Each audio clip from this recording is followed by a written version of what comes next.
Une infection des voies respiratoires supérieures est une autre manière de dire qu'une personne a un rhume. Un rhume est une infection mineure du nez et de la gorge.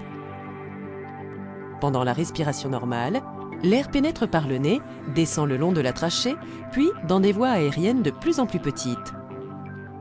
Les voies respiratoires sont dotées de plusieurs mécanismes de défense pour éviter que des particules étrangères et des organismes ne pénètrent par le nez et ne provoquent une maladie. L'un de ces mécanismes fait appel au mucus qui tapisse l'intérieur du nez et emprisonne les germes indésirables susceptibles de pénétrer dans les voies aériennes. Les cils sont de minuscules poils qui contribuent également à la défense du corps contre les germes en refoulant vers l'extérieur les particules nocives emprisonnées dans le tapis de mucus.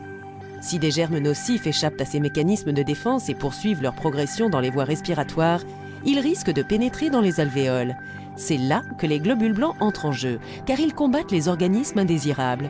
À ce stade, les symptômes classiques d'un rhume apparaissent: inflammation, gonflement et irritation des muqueuses, écoulement nasal et mal de gorge.